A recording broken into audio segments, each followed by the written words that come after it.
everyone, welcome back. We're here for episode 6, Jimmy and Blacky. The show rolls on. Jason Gilby last week, our first ever guest. He was unbelievable. This week we're going to talk AFL, we're going to talk waffle, we're going to have some off your chests, and we're going to speak a little bit about the NBA Summer League as we continue to roll on. What you will notice if you're watching the episode is that we've got a brand new apparel sponsor on board, Unleash Apparel, UNLSH. Blacky's flexing the shirt. You look great in the grey cap. You got the black T-shirt on. Make sure you're listening until the end of the episode because we have got some details on a very special giveaway. And shout out to Luke Childs and the team at Unleash Apparel. You can give them a follow on Instagram, UNLSH, Unleash_apparel. As I say, a very big hello, a very warm welcome to my very good friend and the co-host of the Jimmy and Blacky podcast, Aaron Black. Hello, Jimmy. How are you, mate? How are you? Yeah, I'm going super. How are you? I am refreshed. 2 days into 2 weeks off, mate. How can you not be good? School holidays for you. You've 3 got days in. You've got the new kit on. What do you think? You like it? I love the Unleash Apparel. Good fabric. T-shirts nice are actually super comfortable. They are. Nice baggy, nice big oversized one for me. And the hats, not many fit my big dome. So I said that about the sunglasses a few weeks ago, mate. So it's nice to have something that fits my head. Yeah. Well this done. may not go out in the giveaway. May not make it. No, that's for you, but we will have a giveaway. Oh. Yeah, thanks to Luke Childs. He's a star. Isn't he? Great person. And he's doing a great job running Unleash Apparel. Free shipping on orders over $100 now. And we will be doing a giveaway on this episode. We'll have the details, which we'll whack up on an Instagram post later. Beautiful. So make sure you're listening to the end of the show to find out what we're doing. Now, let's get stuck in. I was commentating your game on the 7+ stream on the weekend. West Perth have only won once this season up against Swan Districts. And I was disappointed. How did you feel coming off the ground? I was also disappointed, Jim. Yeah, well, you said we've only won one game, so I guess that's kind of outlying where we're at, which is not great at the moment.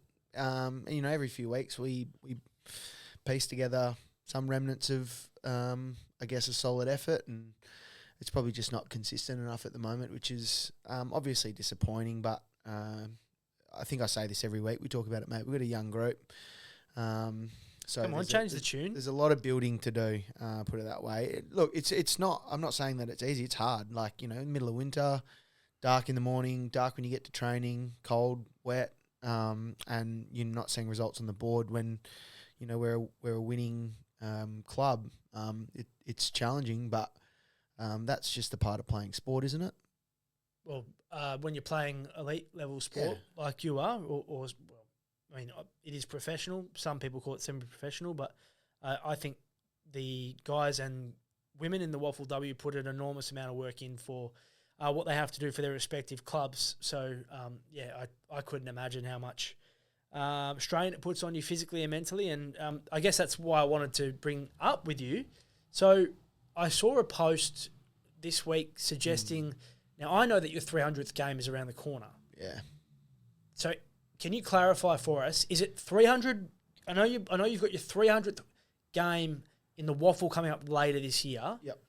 But if you include the Foxtel Cup games, you're going to get to 300 for West Perth. Can you just clarify for us? Yeah, well, there's a whole range of sort of things that come into play because when you make the Waffle 200 club, that's like West Australian footballers who have played a total of 200 games across all senior competitions in Australia. So that can be AFL, Waffle, VFL, Sandful, like all the comps.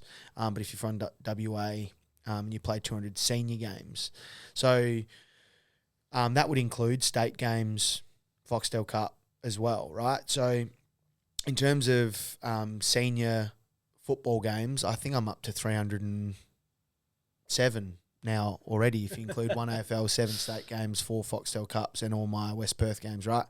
And then for Waffle games, I think I'm at 295, right? Which is the one that we're sort of focusing on more, like as a celebration. Yeah, well, when you look at the record, the Waffle record, and the website, it'll say 295.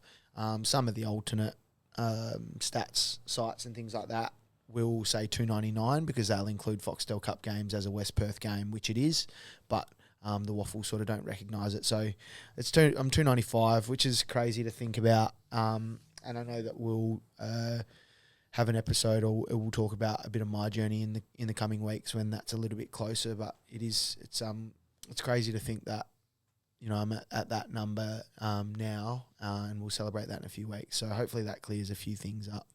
Yeah, I just saw a post in, I think, the Facebook Waffle On page saying that your 300th is coming up, but the numbers, like you mentioned there are discrepancies in the different kind of accumulations from Foxtel Cup, team, league, and such. You've got the weekend off this week. Yeah, great time to be on school holidays. Weekend off. No game of footy. Nice to have a bit of refresh before we go into the last block of games. And hopefully, you know, like I said before, we can build a little bit into next year, which is what we're going to have to do. But we let the hair down on Saturday night. I think the player group needed it. We had our sort of, I don't know what it was. It was a silent disco. It was a silent disco. Well, that's what it was. Put the headphones on and everyone's on the different channels. One of them. That's what it was. That's I was what there. It was. You were there. I was there. We had that, let the hair down, and then we get a week off, but we're still training. So, week off or weekend off. Let's get stuck into the results from round 17. A loss for West Coast against Adelaide, 99-74, and a loss for Fremantle to the GWS Giants over there in Canberra, 109-88. The bad news for Fremantle is that Hayden Young appeared to hurt his groin, and he'll miss at least this week. Who knows when he'll be back? But I guess I wanted to ask you. You're the guy that's been out on the field. Do you need a lose to win? It's an oxymoron. Do you need to lose to win, isn't it? Do you need to lose to win from a Fremantle perspective? I don't think you need to, no. Subiaco beat us heaps and had heaps of non-losing seasons and then would go on to win a flag. I don't think you do, but I definitely think if you're in a position where players and people start getting ahead of themselves potentially, which happens sort of not deliberately but sort of accidentally. You're going well, you're winning games and you get a bit complacent at times. Not necessarily saying that Freo did, but they obviously didn't execute the game plan as well as they would have liked, and GWS were really good from all reports. So I think sides start to look at how they can beat you and you become the top of the list of teams that, you know, we want to beat you and you're going to get our best every single time an opposition team plays you. I also think no Cox, no Freo. We spoke about that earlier. I wasn't a massive fan of the Sean Darcy coming in and Cox coming out. I think he plays that forward role and chops out Luke Jackson a whole lot better than Sean Darcy would. So Sean Darcy, 33 ruck contests, 15 hit-outs in the loss to GWS. You're strong on this in our production meeting. You think that it needs to be, if they're going to win the premiership, Mason Cox playing and Sean Darcy's going to be the one to miss out? Yeah, well, would they win 12 without him, 13 without him or something like that? And Cox was the backup ruckman. I just think he's a more of a genuine forward. I think he's, with the new ruck rules, he's better inside the centre circle as a tap ruckman. And I've actually always been a fan of like the edge that he gives sides. The edge that he gave Collingwood physically. He's got a bit of that American spirit that, you know, he likes to throw his body around. He's a big dude, so we get to play against him a few weeks ago. He plays with that confidence and he brings that American style. Yeah, I know I'm good enough to beat you if I bring my A game. Yeah, which is rightly or wrongly, or whether it's true or not. What Gills was telling us about young Harley was like just having that confidence to know that if he's on, that he's going to be fine. And we saw Mason do that in that prelim against Richmond back in 2018 when they made the grand final and eventually lost to West Coast. But yeah, I think that's the edge that he gives them, and they need it. So yeah, I would be surprised if he's out for much longer, if I'm honest. But I'm massive on him being in the side for them to have to win it. I don't think you have to lose a game to win, but you can learn a lot from a loss, Jim. The other point that was a talking point from this game is that some people have made a suggestion that GWS have found a weakness in the way that Fremantle have been able to play and be so successful so far this year, and that was Jake Stringer, who he did more than pop up. He's kicked 7 goals too. He's taken 6 marks. That's a very good day at the office for the package. The suggestion is that maybe the way Fremantle's defence plays, that key forwards can get off the chain. Is there any info on how Freo's defence plays? Because they're pretty stingy, aren't they? I'm sure there's info. Yeah. Well, I'm sorry. I've got itchy. Disgusting. No, I'm just itchy. Their headphones making my ears itchy, mate. Thanks for putting the camera on me, and I'm scratching me dome. Well, I would like to know. I think their back six are pretty stingy, personally, from what I've seen, and they were told last year and probably into the start of this year that they were boring, and that's because they were defensive, and they have, yes, added a layer of sort of attack to their style of play. But the thing that I was a little bit interested about is saying that it's a key forward thing. Oh, I don't think Jake String is more of a hybrid forward anyway. Mid-size, does all of his work on the ground, doesn't do it in the air, and is renowned for doing freakish activities like he did in the weekend, kicking 7, right? So you're saying no reason to panic about a key forward. We saw it with Jack Gunston earlier this year when, even though Fremantle won that game against Hawthorn, he got off the chain, and this time it was Jake Stringer. So the big wait and watch, I guess, will be the Thursday night game against Sydney, how they're going to handle Charlie Curnow and co. Yeah, well, absolutely. Well, Charlie Curnow is a key forward, so that might change. But I think their big backs are well equipped to stop a guy like Curnow, and there were talks, a few weeks ago that Curnow was a bit of a front-running, kicks goals against poor sides and not the good ones, and it's first, second here. So it'll be interesting to see how he goes. It'll be a good game of footy, I tell you that much. It will be. It will be. It's going to be super. I'm excited for it. I will definitely be watching live, and we'll get both of our tips for that game a little bit later on. Just quickly, the West Coast game against the Adelaide Crows for round 17, a 25-point loss, 99-74. Adelaide they've really worked themselves back into being a hard and competitive team in the back half of this year, or the back half, more recent weeks, I should say. And they were minor premiers last year. They're trying to find their best. Where are they? 5th. And they're half a game from 3rd spot. So they're well and truly in the mix. Any immediate thoughts from the game? Harley Reid had 4 behinds. Jakey Waterman kicked 3. Job Shanahan kicked 3. So they've got the 2 big blokes up front.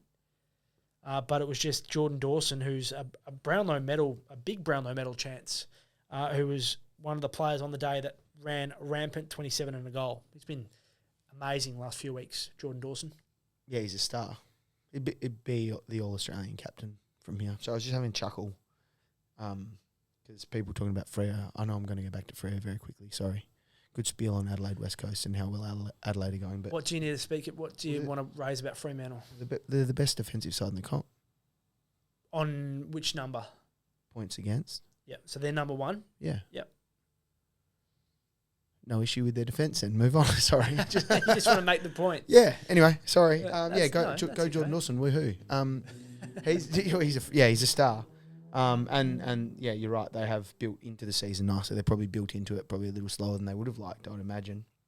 I think they've got so many unheralded young players that are going really well. I'm a massive fan of Worrell. I know was he All Australian last year, but wasn't he? Was he? Was he in the 40? I think he was the one. I think he was the one who missed out. And there was a lot of people who thought, including me, that he should have been in, and myself also. So in saying that, but guys like that, Michelani, Butts, Cook, there's heaps of guys. Wayne Malira playing at an All-Australian level, and did he play on the weekend? Coming back from because he hurt his hammy. There you go. Yeah, Well, there you go. And the other one they've got is young West Aussie Dan Curtin, who missed the first just however many weeks, and just building off a serious injury, and he's going to be a very good player. He'll be a star. Imagine he's him coming off Dawson, a serious injury. Yeah, imagine him and Dawson playing inside once he sort of gets his motor, and that's two huge units running through the middle of the ground. But yeah, they've done really well with a group of guys who are probably outplay. Maybe their name says. They head to Melbourne this week. West Coast 200 games for Elliot Yeo. Been a great player for a really long time. So well done to Elliot Yeo. I'm bringing up his 200th against the Western Bulldogs this Sunday. Elliot Yeo. Well done, Elliot. 200 big ones. Good. Well done. Played footy against Corey, his brother. They will need That's him. all I've got for you about Elliot. They will need him if they're going to beat the Bulldogs this week. Well, yeah. He's playing a bit of a different role, I believe, from what I saw, and his comments about his performances of recent weeks. So playing forward a bit. Yeah, which I know from experience how hard that role can be, especially when maybe the ball's not coming in as well as he would like. But him at his best is right up there with the best of them, mate. The big talking point from this round, Blacky, has been about the contact made between the umpire and, the umpire didn't make the contact, between Braden Maynard, Touk Miller, and the umpire in the game between the Gold Coast Suns and the Collingwood Football Club up there at People First Stadium, a 1-goal win for the Pies.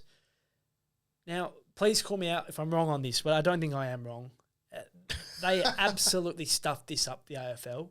And Braden Maynard should have been suspended, and I'm still, a few days later, in disbelief that he wasn't. Your thoughts? Well, why, Jim? What's wrong with the fine? What did he get, 15 grand fine? It doesn't matter what he got fined. It doesn't matter. If you are an AFL player and you are an idol for many kids around the country, and you are running from 40 or 50 metres away, however far away it was, I don't care if the siren's gone. I don't care if the umpire's in the way. That's some people using that as a defence. Run around him.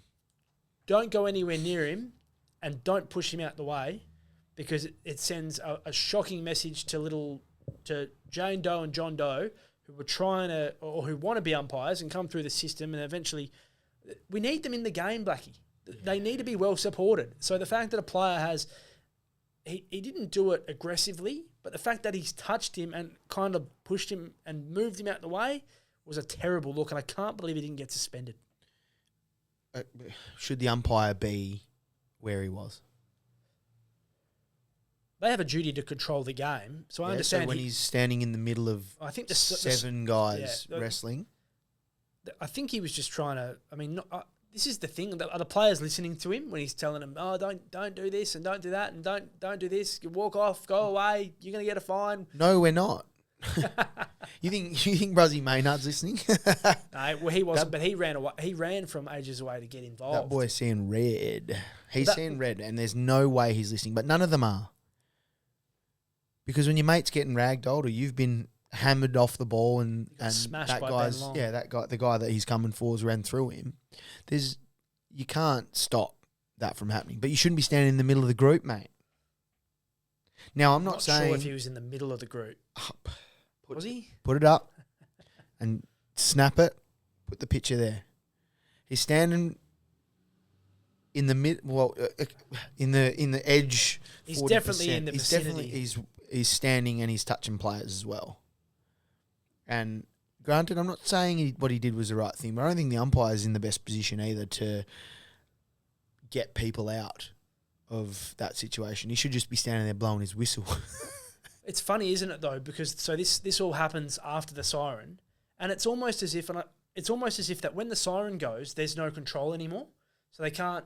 They don't have the ability. This is probably the talking point. Probably true. They don't have the ability to pay a free kick. The ball's not in play. Teams go into their huddles. I mean, well, that's a good point. Do they have the? Can they pay a free kick? They probably can. Can you start the next quarter with an infringement with a free kick from the middle? Why not? I wouldn't see why you wouldn't be able to do that.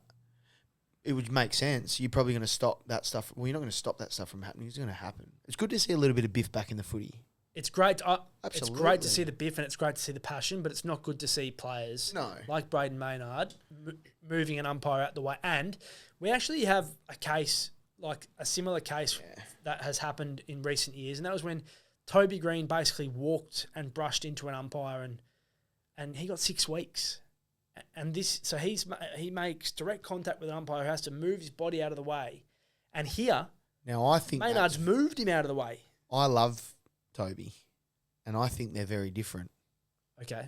Because I think Tobes drops the shoulder a little bit, and he walks at the umpire, which is why he got 6 weeks. And you can argue that Bruzzy wanted the umpire to piss off so he could get it Ben Long, but he didn't shove him out the way. He's just kind of, you're there and he's there, and I want him, and I'll get him. And I actually probably changed my tune from when we spoke about this before, because then I was thinking about the image in my head of the umpire standing where he was standing. I don't really think he's in a great spot. You know, I'm thinking if I'm at work and there's ever a fight between kids and I'm standing in the middle of it, it's not the best place to be, and I probably shouldn't be there. But you can't hit a teacher. No, you can't. You're definitely going to be getting. You will get suspended if you touch a teacher. Yeah, but if I get moved out of the way because the kids wants to get at the other teacher, I'm probably not. Do you have a duty to try and stop your students from fighting? You probably do in school hours, but out of school hours, how much can you control? Yeah, I actually have duty of care over myself first, before I can do anything. So technically, I'm supposed to stand out of it, and I'm putting that hat on when I'm looking at the umpire standing in the middle of blokes throwing hands. I don't think he should really be there at all. So I think that surely they've taken that into consideration. I don't want to get you in too much trouble either, because That's okay. The world and society has changed a lot since we were at school to now. Fighting is never okay, because, like I said, and it doesn't happen where I teach, so I'm pretty lucky. But if you touch a teacher or you try and fight if you're trying to have a fight and you accidentally do something to a teacher, you will get suspended. Speaking of fighting, I got involved. I wouldn't call it a fight. Nah, it's not a fight. I know where we're going with this. I wouldn't call it a fight. This will be good. You and Cornsey? Yeah. Yes. So, not a fight, but we had a disagreement. So, I'll ask you, how many free kicks should be paid in a game? Now, you know I'm going to agree with you on this, Jim. You don't have to agree, but I agree with you on this. How many frees should be paid in a game? As many as there are. Well, the umpires have to adhere to the rule book, don't Correct. they? Whatever number there is the number that should have been. So Kane Corns wasn't happy with the way that the Port Adelaide game was officiated on the weekend in their win over North Melbourne, and at three-quarter time, I think there had been 60-odd free kicks, and he voiced his displeasure on X, and I'll bring it up here, and I said, well, if the rules have been broken, then you've got to pay the free kicks. So let's make this game as easiest as we can on the umpires, right? And so I actually went back. I was that bored the other night. But Kane told me politely that I should get up early. I don't know why it matters when I watched the game, by the way, and I was watching it live. But Kane Corns... So you watched it twice? I hadn't seen the first half of the game because it was clashing with St Kilda and Essendon. That's another issue in itself. No game on Sunday should be clashing. Jimmy loves his Saints. There should be no clash, Blacky. Well, I agree with that. But from Bunbury to Optus, there's no clash. Anyway, so I know Kane loves Jimmy and Blacky. I know he loves to be across the media landscape. So I went back, and you can't really see that because of the lights, but we'll pop it up. So I've gone back through, and I've gone through all of the 70-odd free kicks that were there. It's crazy. And let me tell you, most of them were there. It wasn't really a poorly officiated game. It was just the players were infringing a lot. There was a lot of holding. There were trips. There were throws. There were ruck infringements. Now, you said this with more expletives before, Jim. Yeah, in the pre-show. What did you say? I can't remember what I said, but I don't want to use the foul language if that's what it was. You said there are two rubbish teams playing rubbish football. They are. And then that's what you get. You can change rubbish with whatever word you like. But that's what you get. You get crap, right? You get a heap of free kicks, rubbish free kicks that are there because they're crap. They're no good. it's not the umpire's fault if the players aren't performing at an ultra high level. No, it isn't. And they have a duty to pay the free kicks that are there in the rule book. Yeah. And like I said, there were throws, there were pushes in the back, there were downfields, there was holding. I get what Kane's trying to say. And Kane played the game. He played 300 of them at a high level for a very long time. I get all that. But if a free kick is there, it needs to be paid. Let's not make the game more confusing. I agree. How But I many- guarantee you if Kane's getting yoinked off the ball and getting held, he's going to want a free kick because that's what we all do. I'm getting held off the ball, throwing my arms in the air, and I want one because I'm being held and you can't do it. And if they blew their whistle on it, great. And it happened a lot in this game, and I'll tell you why it happened. Because LDU, explosive player out of stoppage. Zach Butters, explosive player out of stoppage. And there was a lot of, let's block their run. Let's make sure that they're not going to be the one that beats us. Did they get a lot of free kicks individually, did they, those two? Maybe? Don't know. They got a few. Okay. Yeah. Just curious. I get that it's a high number, and I understand that. I understand why. I wonder if that's the highest ever. I 63 think sounds like a big number. Sorry, guys. It was more than 63. It was seven. I think it was 71. Jesus. So in the 70s, in the early 70s, yeah. Okay. I mean, it's a large number, but if they're there, they're there. Anyway. I think that's a better conversation than the free kick count's uneven. Yeah, we don't need to do that again, do we? The free kick count is not supposed to be equal. We agree. Yeah, we're not going to do that again. But I almost had to get that off my chest again. And we always speak about a feel for the game and umpiring, and do we want to see this paid in the last 5 minutes of a grand final? Yeah, and I get all that, but some of these are blatant free. Some of these, if you're that bored like I was, go back and watch it. You've got players tackling people at the ankle. That's a trip. You got a couple of North Melbourne players just throwing it. And your great mate Damien Martins has let the boys play. He's for letting the whistle go, isn't he? Well, we'll get Marto on in due course. We'll get him on, the great man, one of the best ever. And we'll get him to think about this. Yeah, and answer the question about letting the boys play. We will ask him. We'll ask everyone who's tuned in. How many frees is too many frees? My point about this whole thing, right, is that Kane is very good at his job. Kane is a voice for the code in our country, doing an awesome job on a national TV network and a national radio station. And he's suggesting that the umpires should stop paying free kicks because we've paid too many. So at what point do you stop paying the free kicks? Yes, you get a quota. You hit the quota halfway through the second. What happens then? You can't blow your whistle after then. What happens then? That sounds like a very slippery slope to me. Well, I hope this creates a little bit of traction with you and Kane, mate, because we're gonna pop those. Can we put the Twitter or X or whatever they're called up on the Instagram and get Kane involved in this? It's pretty funny. Yeah, you got to laugh. I didn't expect for Kane to engage with me. And he called you Jim too. That means he's not happy. Yeah. You should get up early and watch the games, Jim. I was watching the game, Kane. And I've been in the gym. I've been wearing the Unleashed apparel. And then I went back and watched it again. So I've been in the gym. Anyway, that's an early off your chest. Let's get him engaged. I'd love to get that man around this one day. He's welcome. He is more than welcome in the studio anytime he's in Perth. The great Kane Corns from the Port Adelaide Football Club doing a fantastic job in the Australian media too. And that's why it's important to have these conversations, because it's okay not to agree. That's our job. Yeah, well, it is. It is now. That's his job. Well, it's ours too. And if I was Kane, you know what I would have done this week? I would have rung the AFL and I would have rung who's in charge of the umpiring department. Or I would have rung Port Adelaide and North Melbourne. I would have said, are you surprised by how many frees there were? Or are your players just not adhering to the rule book? And if they're not, why not? The AFL's just going to tell them to get stuffed. Why? Shut up, Kane.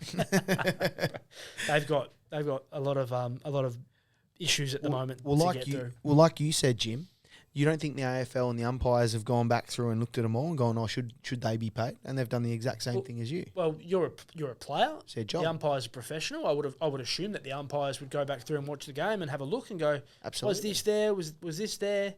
Was this a free? Should I have let that go? And what I have noticed this week, Blacky, is I've noticed this week there hasn't been a big conversation around it, and that's okay.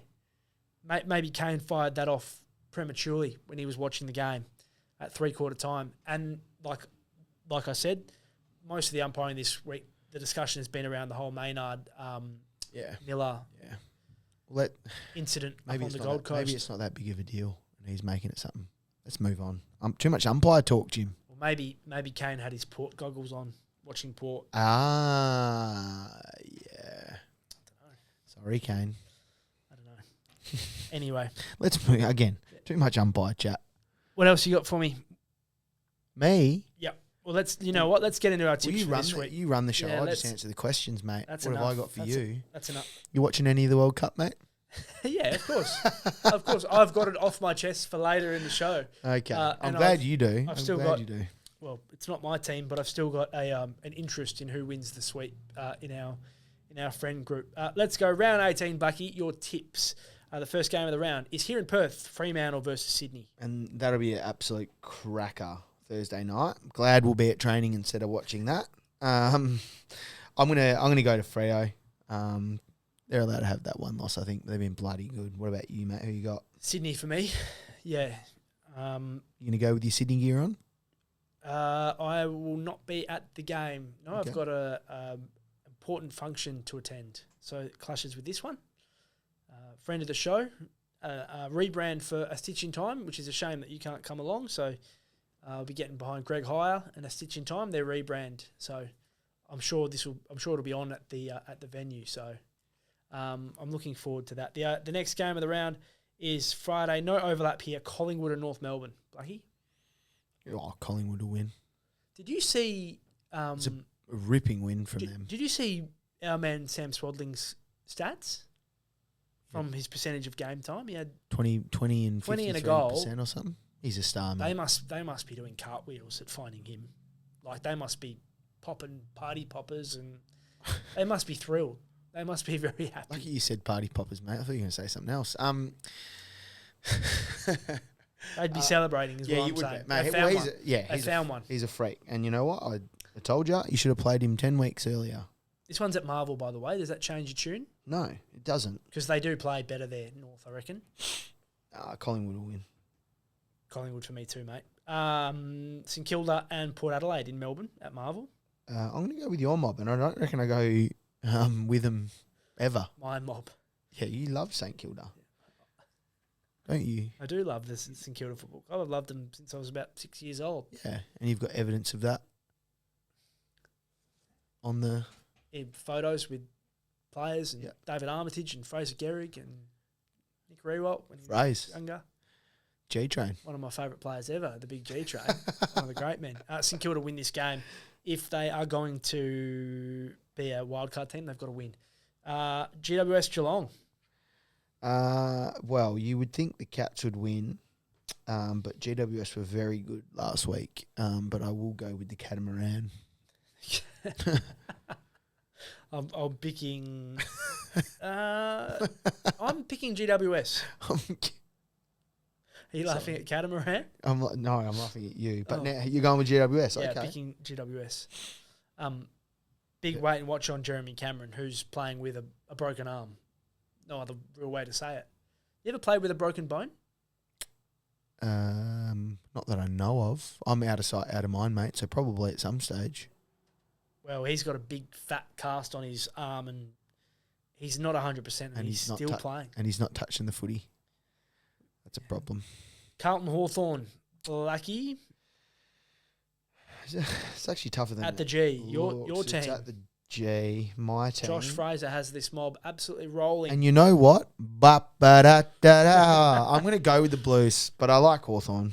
Sorry to Brad Maney, who's a massive Hawks supporter and a big listener of the show too. Yeah. He does love it.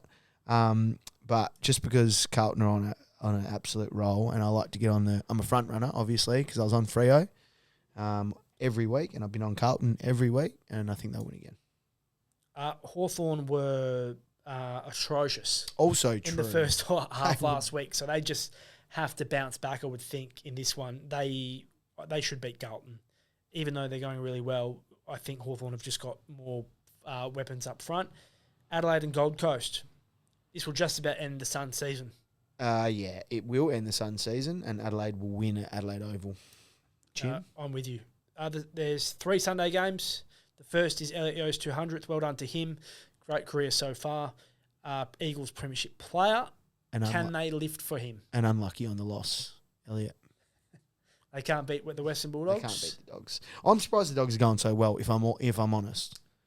Lots of personnel issues this year. Lots of ins and outs. Lots of players sort of missing. I don't know where they're at now specifically, but I don't know. I have a feeling I just tipped against them most weeks, and then they kept winning. They're 8th at the moment. I just think they'll win at Marvel. West Coast are Markets at $1.13 for the Dogs and $6.05 for West Coast. I think that should be closer. I think it's pretty short as well. You think it should be closer? Yeah. Yeah. But I think the Western Bulldogs will win in a close game. Okay. The last 2, Melbourne and Richmond at the MCG. My favourite players playing, so Melbourne will win. Yeah. Jim? Melbourne for me too. Final game of the round. Wow. Speaking of markets. The Gabatoir. Wow. The Gabatoir. Brisbane. Everyone says that. No, they don't. Yeah, they do. It was the first time I've heard it, Jim. Are you serious? That's pathetic from you. A lot of people say that. That's a good one. Well done, guys. Whoever came up with that, it's fabulous. I don't know who came up with it. It certainly wasn't me. It said a lot. Brisbane and Essendon. This could be really, really ugly. Will it be? Do we even need to talk about it? Brisbane they could walk around and beat Essendon the way they're going. It was a training drill last week. The Saints made it look like a training drill. They could, yeah. Drill Brisbane. And if the Saints can, Well, and Brisbane are peaking nicely for the finals run. I thought they were struggling early, like when I don't know, 6 weeks ago. They're in no man's land, and now they're just humming along. What's your thoughts on the Lockie Neal scenario? So it's being reported he's probably not going to be playing at Brisbane next year. A very well covered off-field relationship issue in the summer. Didn't need to cover that, but yeah, it's important to mention because he's obviously got a personal. There's a personal aspect to this too, but it sounds as if that Lockie Neal's going to finish his career in Melbourne at the Collingwood Footy Club. Wouldn't that be something for guys like Sam Swadling and young Ben Allen to finish their career? I mean, they've already got Scott Pendlebury there, but imagine if they get Lockie Neal there too. Ben? Sorry. It's good footballer for Fremantle, isn't it? Ben Allen? Ed. Sorry, Ed. Ben's his dad. I was close. Is that the one that played for Freo? Yep. There you go. You didn't know that, did you? No, but I picked it out. Anyway, Lockie Neal, Collingwood. Well, I mean, it doesn't. Do you think the Pies should do it with where their list demo is? Because they've got Pendlebury and Sidebottom. Yeah, well, I think they've found a few kids, Collingwood, and with the games they're getting under their belt this year, I think they'll be okay. Why wouldn't you do what Geelong do that every year? Do what? They draft well and they sign a few older guys that just slot right back in and are still performing at a high level. They seem to manage them well. I'd imagine Collingwood can do something not too dissimilar. And is Lockie Neal out of form? No way. He's averaging 30 a week. So he's still got plenty of good football left, is what you're saying? I think so. We played a half a footy in a grand final and had 20 touches and kicked a couple of snags or whatever he did. It's freakish. So I wouldn't see why you wouldn't take a punt on him. And if you want, he doesn't. They're okay with him not wanting to be at Brisbane. I think they know that, right? And he's not coming back here. So go to Melbourne and have your fun. Get paid a nice big briefcase full of money and enjoy yourself. Let's move on to everybody's favourite segment, Blacky. You're looking at me with a stunned mullet. Your segment. Have you got anything to get off your chest this week? Ironically, it's been my segment, but you're producing the goods, mate. And because I'm living the dream at the moment. I'm on holidays.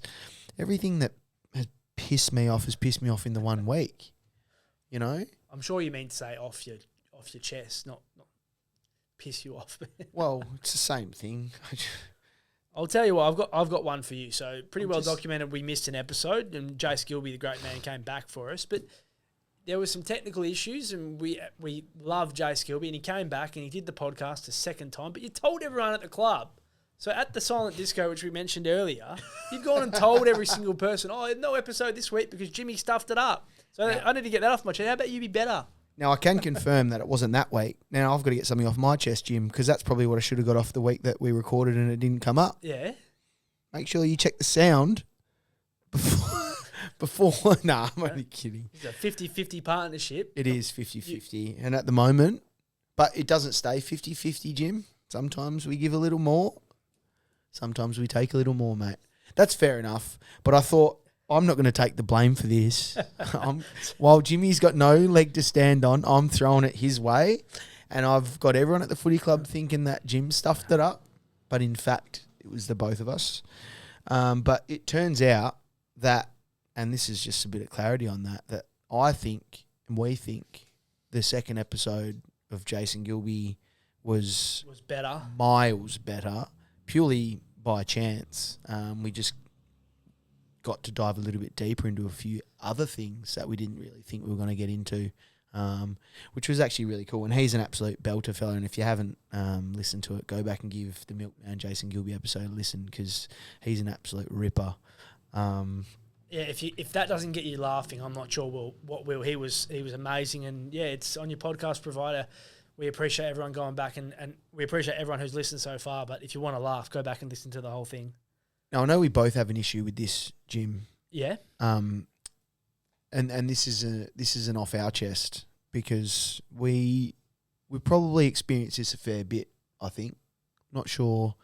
No, I know that you've experienced this. But when people show you the green tick on Sportsbet or PointsBet or whatever bloody gambling app, gamble responsibly, that people are using, and they say, how's this thing come in from the World Cup? I know that this bothered you. Yeah, it really bothers me. Because you've had a few, haven't you? It's quite frankly un-Australian. So if you're not sending your mates your tips, right, and then you're just sending green ticks, it's un-Australian. I'm sure most of the people that tune into the podcast, are in group chats around the country with a lot of their friends, a lot of their family members. If you're having a punt on the World Cup, just be better. Just take a screenshot, and it's great that you're winning, and it's great that you're taking some money off the bookies, but put it into your group chat so your mates can follow you. Come on, boys. Seriously. Just don't send them to me, please. Thanks. Some of the boys have done some of the bets they've been putting on the World Cup. Gamble responsibly if you are having a punt. Some of them love it. Some of them are watching, back to back games. I know it's not our number one thing we speak about here, but some people have been watching back to back. I've barely seen one back. Yeah. Some people love it, mate. They get up early and they're watching and they're involved in everything. And you got the big orange bloke, interfering with red cards, and it's been crazy. Been a lot of orange bloke. Have you never heard anyone call him that? Nah, I haven't. Mate, I don't really pay attention, so I just listen to Trumpy have a whinge. So you don't know who's going to win the World Cup? Tip for us? There's only 8 teams left. Yeah, Argentina will win, won't they? I'm hoping it's France. Yeah. It's France for me. That's in the sweep? Yep. You got France? Are they any good? Well, they're obviously in the last 8. They've got one of the best strikers in the world, in Kylian Mbappe. I've heard. I don't know who that is. Yeah, that'll be all right. I'm hoping they've got to beat Morocco. So fingers crossed they can beat Morocco. Is the Norwegian row? Are the Norwegians still in there? They're still in. They're on Argentina's side. Gee, that's one of the coolest things I've seen. And I haven't seen it live. I've seen it on TV, and that was enough. Erling Haaland. It's pretty cool. He's a star. He is, but I'm talking about the row in the crowd and the players. Yeah, and then post game they get the big drum. Row. Yeah, it's sick. I reckon that's awesome. That's pretty cool. Good. What do you reckon's cooler, the Viking row or the Japanese supporters picking up the rubbish? Yeah, look, the Viking row is way cooler. Gee, Jim, that wasn't very nice.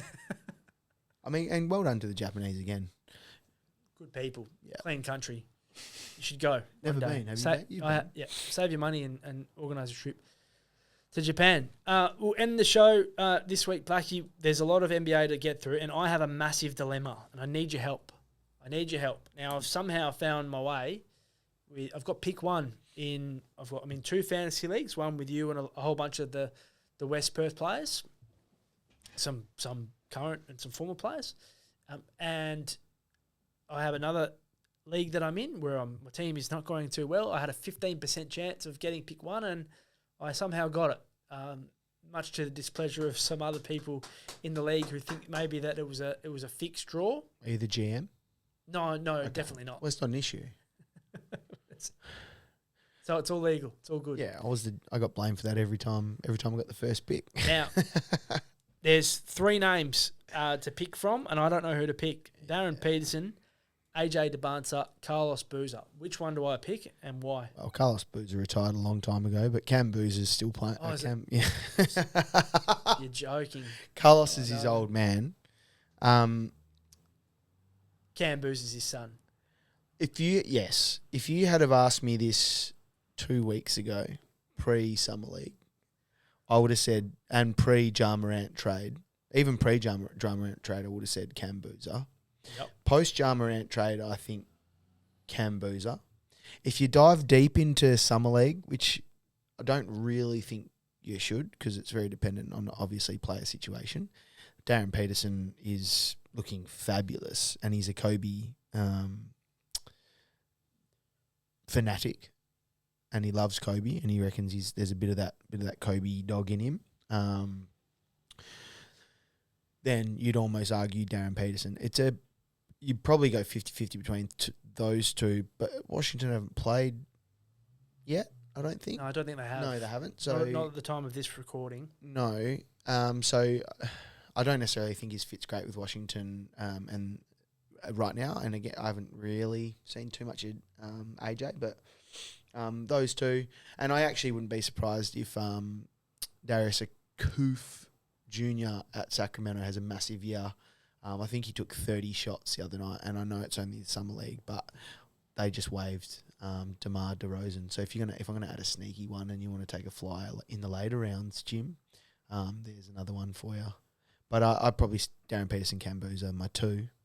Have any of the trades so far, or any of the player movement, has any of the moves shocked you? I know we spoke about LeBron at the back end of last week's episode, so we'll park that for now. But have you been surprised by many of the other moves? Because I know there's been obviously a lot of changes and player movement, and it is a really cool time if you're an NBA nuffy like you and I are. Oh, yeah. Have any of the moves shocked you, or have you been surprised by any of the... It's the best time of the year, this time of the year for the NBA. Look, I'm well aware that the Jaylen Brown trade is probably very, very one-sided. Paul George is 37 years old, and some of the news reports that came out about them thinking that he does the same thing as Jaylen Brown is just moronic. It's so stupid. Why did they do it? And analytics people saying Jaylen Brown's not that good. I don't know. He why- seemed to carry them without Jason Tatum. Why to did the they one do seed. it, Boston? Now, Brad Stevens is right up there with Sam Presti. Sam Presti's a genius, obviously, with all the picks that he's been able to get.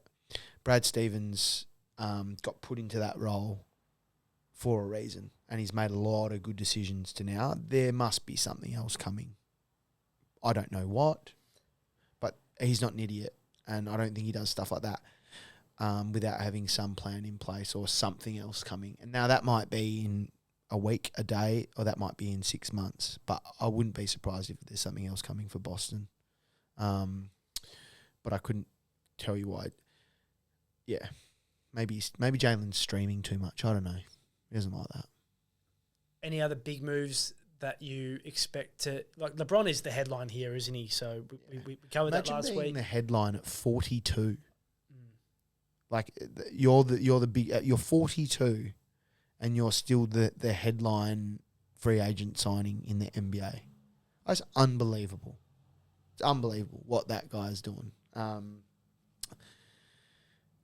I don't think so. There'll be a few more trades, I'd imagine. There's a few more things. Like I said, I think something else might happen with Boston, but the LeBron chip will fall, and then I think some other things will happen once that one sort of falls again. When do you expect the LeBron thing to happen? I would have no idea. I would just like it to happen sooner rather than later, so I can organise my fantasy team around whatever he does. And do you think there will be another sort of like sit-down media thing like he did when he went to Miami, or do you think... I wouldn't be surprised if he regrets that. Right. I don't know if he's spoken about it or not, but I wouldn't be surprised if he just wished he did it a different way back then. You obviously can't change it, but... I want to ask... Let me ask you this. Do you think that a reporter will break the team signing, or do you think the team will be the first people to tell the world where LeBron... Do you think Shams will let that go before anyone else? No, he definitely won't let it go if he finds out. But I'm asking you whether or not... What I'm asking is, do you think the announcement will come... You know, will three people know about it? Will it be LeBron, whoever's in charge of the team, and the graphic designer? You know? Or will it leak out of a front office that, hey, yep, LeBron's coming here, and we'll get the tweet at whatever time it is, and the internet will blow up again? Whatever's best for LeBron, I think they'd have it figured out, I'm sure. Well, the best thing for LeBron is for him to get paid like he did last time, but you think he won't do something like that? Well, He doesn't need the money. No, the guy's worth $1 billion. I don't know if he needs any more. Surely he'd just go and win one or two more chips and play with both your kids. So, yeah, I honestly, I couldn't tell you, mate. I don't know. But you'd think they'd be pretty tight-lipped. Well, no, I know you don't know. What's your... Shams will leak it.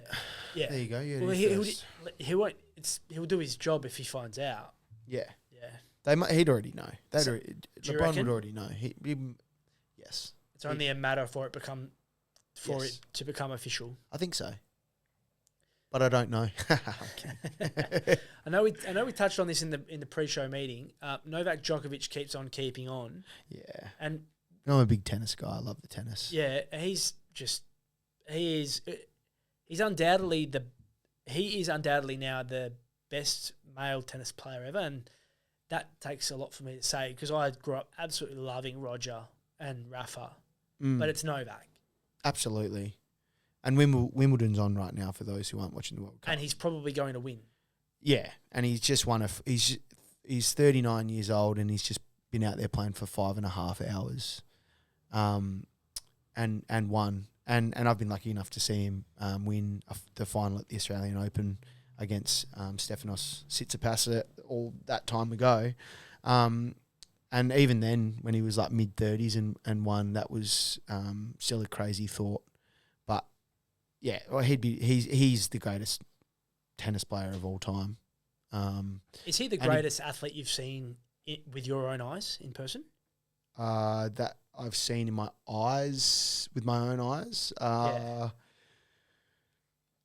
Well, yeah, I would. You would argue. We were in the US for almost 2 months 10 years ago, and we saw some pretty good basketballers back then. We didn't see LeBron. We didn't see LeBron, but I saw him later. But you've seen him. I think so. I think he would be. I don't know. I think I've seen Roger Federer play tennis as well. Here at the Hopman Cup, when it used to be the Hopman Cup. So he would have been right up there, but I think so. And he'd go right up there with being the best athlete of all time. We had this discussion as well before, but I don't really know who else to put on there with him. But it'd be him and LeBron. I remember there was a very, very controversial social media post a long time ago about Conor McGregor being the greatest. This was from a friend of a friend who put it up on social that Conor McGregor was the greatest ever. I think Conor McGregor's done a lot for combat sports, but I certainly don't think he's... He could be the greatest ever on the socials. That's maybe about... that could and the be memes. Yeah, that could be about it. Look at the size of the moon. Look at the size of it. That's about all... Well, maybe for combat sports, yeah, correct. But I feel like longevity plays a massive part in whether or not you can be the greatest of all time. And if that's not saying who I think the greatest basketballer of all time is. there's that. That's not saying who I think the greatest footballer of all time is. It's not Pendles. Right. It's Dustin Martin, and that's not necessarily longevity, but that changes my tune. I thought I was going to go somewhere else with that, but I didn't because it's Dusty to me. But anyway. Anything else you want to throw out there? What are your plans for your weekend off? Do you have any plans? No. I'm going to get dressed up like a golfer and go to a birthday party. Which golfer are you dressing as? Or you just have to look like a I'm golfer? going to go as late off-field Tiger. That's what I might look like at the end of the night. That's probably not a good idea. No. Well, hopefully not in a car. Anyway, so that's what I'll be doing on Saturday, and then I'll probably cruise, mate. Nothing too major. I would imagine. What about you? You said you're doing something with Greggy Hyde. No, that's on Thursday night. So Thursday night. The great man has invited me down to. Huge. What a man. He's a legend. I'd love to get him on our podcast. I'm sure he's well aware of that. But he's a very busy man at the moment, and as we edge closer to the NBL season starting proper, he would have some ripping stories about his time as a basketballer and now running his own charity, which he does a fantastic job at. A Stitch in Time, which is something very close to my heart. So, yeah, I'm looking forward to the rebrand. And when the invite popped up, I was very happy that GH thought of me. Yeah. Beautiful. Well, I think it's a good start to your weekend, mate. Now, if you've got through to the end of the show, we are going to give away, thanks to our friends at Unleash Apparel. You can see there, these are some of the comfiest T-shirts I've ever worn to train and exercise in. You can see Blacky there give it one last plug. Hat looks good on you, mate. A lot better than it probably does on me. But we are going to be giving away a pack. I spoke to Childsy, who runs Unleash.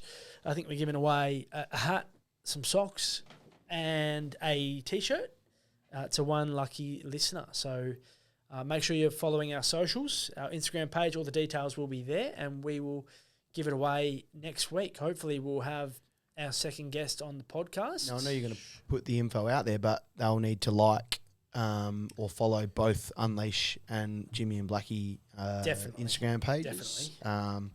And do we want them to comment who they think is going to win? We'll come up with something. I'm not sure what we'll come up with, but we'll come up with something. There'll be some T's and C's. And you'll probably have to live in Australia as well, in case we need to post it over East. Yeah. I don't think we're going to be posting. That could be outside of the budget. Could just be a straight handover. Whatever's in the fuel tank, Jim, we'll drive out there and give it to them. And you can do it face to face. Maybe they can come in here if they want to pick it up and meet you, and you can sign. You can sign it if you like. So no one's gonna follow either page because they don't want to meet me. That's gonna be sick. I'll keep it. It's that good. The merch. It's actually unreal. Thank you to Unleash for being on board as our official apparel sponsor. Well, I just would like to know if anyone does listen. Just tell us who you'd like to see on the podcast. We had the Milkman on. He was fabulous.